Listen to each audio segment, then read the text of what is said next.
जय हिंद। मैं Ram Shankar Tiwari, ex NSG commando, UPSTF, UPATS, VVIP duty, Naxal, माओवादी ड्यूटी, विशेष अभियानों में एक लंबे अरसे तक वर्क किया। आज फिर हम आपके सामने एक नए सेशन के साथ है, एक रोचक कहानी और रोचक जानकारी के साथ हैं कि रॉ क्या है, इंडिया का रॉ क्या है। तो रॉ एक सुरक्षा एजेंसी है, खुफिया सुरक्षा एजेंसी, और ये एजेंसी हर देश की होती है। हर देश की होती है कि जैसे अमेरिका की CIA और इंडिया की रॉ, पाकिस्तान का ISI, इस तरीके से हर जगह का जो है, इजराइल की मोसाद, इस तरह हर देश की अपनी सुरक्षा रॉ एजेंसी होती है। रॉ एजेंसी का वर्क होता है कि अपने देश की गोपनीय चीज़ों को बाहर ना जाने देना, और बाहर की गोपनीय जो चीज़ें हैं जिससे हमारे देश को खतरा है, उन सूचनाओं को अपने देश में भेजना। तो हर देश अपनी अपनी एजेंसियां दूसरे देशों में गोपनीय खुफिया तौर पर भेजती हैं, इसका कोई सुरक्षित अधिकार नहीं होता। रॉ का तात्पर्य होता है RAW, रिसर्च एनालाइज विंग। एक संस्था है जो रिसर्च करती है और एनालाइज करती है, किसी पर वॉच करती है। तो इस तरीके से इस संस्था का कोई भर्ती का कोई विशेष प्रारूप नहीं है कि कैसे भर्ती होगी। इसमें हर पद के अधिकारी होते हैं, जैसे छोटे लेवल को, जैसे पुलिस विभाग में सिपाही, head constable, sub inspector, gazetted अधिकारी, इस तरह के यहाँ से। लेकिन ज़्यादातर लोग बेल्ट विभाग के होते हैं, चाहे आर्मी को, अर्धसैनिक बल हो, सैनिक बल हो, पुलिस विभाग हो, और बहुत से A और B क्लास के अफसर भी होते हैं। वो IS भी हो सकते हैं, PCS भी होते हैं, इंडियन रेलवे सर्विसेज के हो सकते हैं, प्राइवेट भी कुछ इक्का दुक्का देखा गया है। जैसे हमारे राजस्थान के एक कौशिक प्राइवेट लोग थे, और जिन्हों को रॉ में प्रवेश किए, तो रॉ में प्रवेश करने के लिए बहुत लंबे समय से रॉ के अधिकारी और रॉ के कर्मचारी उस पर वॉच करते हैं, उसकी गतिविधियों को देखते हैं, उसके माइंड सेट को देखते हैं, उसके कार्य प्रणाली को देखते हैं। सारी चीज़ देखते हुए लगता है कि ये रॉ के काबिल है, गंभीर आदमी है, देश के प्रति, समाज के प्रति इसके अंदर काफ़ी जिज्ञासा है। इस तरीके से तब जाकर के उनको उसमें शामिल किया गया। और यहाँ तक कि पाकिस्तान में जाने के बाद वहाँ पर वीज़ा पासपोर्ट से जाया जाता है, फिर वहाँ से छोड़ के वापस ले आते हैं। तो आप वहाँ अगर पकड़े गए तो उस देश के लिए आतंकवादी हुए हैं। तो धीरे से वहाँ पर पहुँच के रिक्शे चलाए, रिक्शे चलाने के बाद वहाँ पर शादी कर लिया, जबकि उनकी शादी यहाँ भी थी। और शादी करने के बाद फिर वहाँ पर बच्चे भी हो गए, और वो फौज में भी इसी दौरान भर्ती हो गए नागरिकता मिलने के बाद। और फौज से वहाँ की पाकिस्तान की सारी सूचनाओं को, गोपनीय सूचनाओं को अपने देश में भेजता। इस तरीके से ये कार्रवाई पूरी लगातार चली। यहाँ पर वेतन भत्ता, सैलरी उनके परिवार को लगातार दिया जा रहा है। तो ये घटनाएं बहुत कठोर अंजाम दी जाती हैं। इसमें ऐसा भी होता है कि जो व्यक्ति चुना जाता है उसको अपहरण फिरौती इधर उधर उसको दिखा दिया जाता है कि अपहरण होकर पता नहीं कहाँ चला गया, जिससे उसके घर के परिवार के लोग उसको भूल जाते हैं, और वो 15-15, 20-20 साल अपने वर्कों में लिप्त होता है, अपने अभियान में लिप्त होता है, अपने काम को करता रहता है। एक घटना ये महाराष्ट्र की है। एक सिपाही था, और जिस पर वॉच करने के बाद उसको लगा कि उसमें रॉ में उसका जो भर्ती होती है, और उस सिपाही का एक दिन अकस्मात एक्सीडेंट होता है। अब एक्सीडेंट होता है, और एक्सीडेंट होने के बाद घर वालों को सूचना हो जाती है कि एक्सीडेंट में नहीं रहे। प्रक्रिया के अनुसार घर में फैमिली पेंशन, बच्चों की देखभाल के लिए सारी सुविधाएं सारी मुहैया करा दी गई। बच्चे अच्छे स्कूलों में पढ़ रहे हैं, सारी देखभाल चल रही है। और वो अन्य देश में रॉ के एजेंट के रूप में चले जाते हैं, और लगभग 15 साल अपने कार्य को मनोयोग से करते, अपने अभियान को अंजाम देते हैं।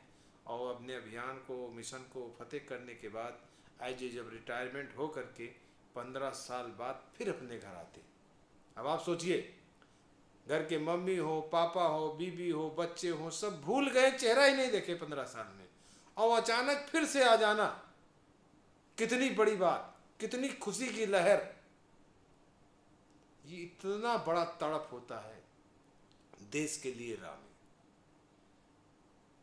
अभी मेरा बेटा पुणे में जब पढ़ रहा था, बीटेक कर रहा था, तो आईईएस इंजीनियरिंग सर्विसेज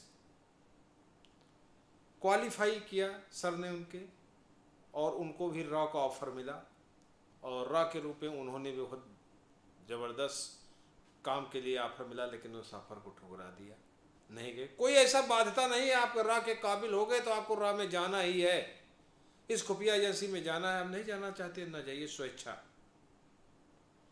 तो इस तरीके से कोई भर्ती का कोई वैसी प्रक्रिया नहीं है, बहुत ही कठिन प्रोसेस से अब इतनी बड़ी भीड़ से, इतनी समाज से निकाल के भेजा जाता है।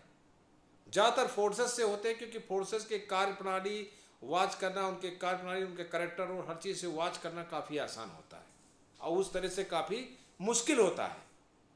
तो इस तरीके से जो है, इसमें भर्ती के लिए आप देखेंगे तो ए क्लास, बी क्लास के अफसर भी काफ़ी जाते हैं, और तमाम फोर्सेस के जवान भी इसमें जाते हैं। तो पहले तो चिन्हित करना बहुत कठिन था, लेकिन आज की डेट में बहुत आसान हो गया है। क्यों आसान हो गया है? अब हाईटेक ज़माना हो गया है, सारी सर्विस बुक ऑनलाइन है, आपके सारे वर्क ऑनलाइन हैं, लगातार आप फेसबुक देख रहे हैं, कैसे पोस्ट लाइक कर रहे हैं, व्हाट्सएप में कैसी बातें आप लिख रहे हैं, आपकी कॉल टाइपिंग लगातार चल रही हैं, लगातार हर चीज़ों से निकल के आता है कि आपकी माइंड सेट, आपकी गतिविधियाँ कैसी हैं, आपका माइंड सेट कैसा है, कैसे विचार हैं, जो उस पर कंटिन्यू एक लंबे समय तक प्रतीक्षा कर लिया जाता है, वॉच कर लिया जाता है, तब उसको रॉ के लिए काबिल समझ करके उसमें एंट्री दिया जाता है। तो रॉ में एंट्री हो जाने के बाद आपने कोई मिशन, आप जा कर के विदेश में फतेह किए, तो ये मत सोचिए कि आप एक कमांडो के रूप में कोई बड़ा मिशन फतेह कर दिया तो आपको कोई रिवार्ड मिलेगा, आपको कोई मेडल मिलेगा। कोई ऐसी चीज़ यहाँ मिलने वाली नहीं है। यहाँ तक कि अगर आप विदेश में पकड़े जाते हैं तो हमारा देश ये भी नहीं स्वीकार करेगा कि आप हमारे रॉ एजेंट हो। भले आपको मार के कबुलाया जाए, कुछ किया जाए या कुछ डॉक्यूमेंट, लेकिन हमारा देश आपको मानने के लिए तैयार नहीं है। ये पहले से सारे एग्रीमेंट होते हैं, आपको सुविधाएं यहाँ मिलेंगी, लेकिन आपको ये माना जाता है कि आप देश सेवा के लिए आप ये काम कर रहे हैं। ये आपसे पहले एग्रीमेंट हो जाता है, पहले ये सब बातें हो जाती हैं, और इसीलिए एनालाइज करके ऐसे लोगों को भी इस संस्था में एंट्री दिया जाता है जिनके अंदर कूट कूट के लगा है कि देश सेवा, देश सेवा। तो वाकई में ऐसे ऐसे जाबाज, ऐसे ऐसे लोग हैं कि देश के लिए सब कर गुजरने में समर्पण है। तो इस तरीके से रॉ में एंट्री करते हैं, और रॉ एक सुरक्षा एजेंसी है जो ज़बरदस्त हमारे देश को, देश की सूचनाएं बाहर जाने से रोकती है, और विदेश से अपनी गुप्त सूचनाएं, जिससे हमारे देश को नुकसान होने वाली वो सारी सूचनाएं हमारे देश को पहुंचाई जाती है। जैसा कि हम एसटीएफ में थे तो हम लोगों के साथ आईबी इंटेलिजेंस ब्यूरो वर्क करता था, उससे काफ़ी सूचनाएं मिलती, उस सूचनाओं पर वर्क करके हम मुलजिमों को पकड़ते थे, आतंकवादियों को, चाहे एटीएस में हो चाहे एसटीएफ में हो। लेकिन आईबी हमारी इंडिया की फोर्स है या इंडिया की संस्था है, और रॉ हमारा अंतर्राष्ट्रीय है जो विदेश स्तर में काम करता है। जैसे हमारा पहले एसटीएफ, चाहे आतंकवादी हो, यूपी एसटीएफ, चाहे डकैती हो, चाहे लूट, हर प्रकार का वर्क करता था। लेकिन जब यूपी एटीएस का 2000 में गठन हुआ, एंटी टेररिस्ट स्क्वाड का, तो दोनों के कार्य को विभाजन हो गया। अब एसटीएफ अपना अलग वर्क है और एटीएस आतंकवादी भी वर्क करता है।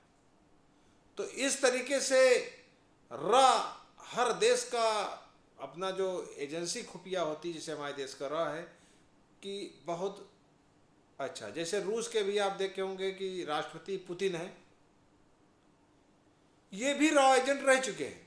सोचिए रॉ एजेंट की कितनी महत्वपूर्ण भूमिका होती है। तो दोस्तों इसीलिए कहा गया है कि हमेशा अपनी छवि अच्छी रखनी है, बातचीत अच्छी रखनी है, विचार अच्छे रखने हैं, कार्यप्रणाली अच्छे लगने हैं, जिसकी वजह से किसी न किसी रूप पे हम भी लोग हमको एनालाइज करते हैं। आज हम जो भी बोल रहे हैं, जो भी सुन रहे हैं, जो भी देख रहे हैं, जो भी पोस्ट लाइक कर रहे हैं, जो भी फेसबुक, हर चीज पर हमारी नजरें हैं। ये सत्य है दोस्तों।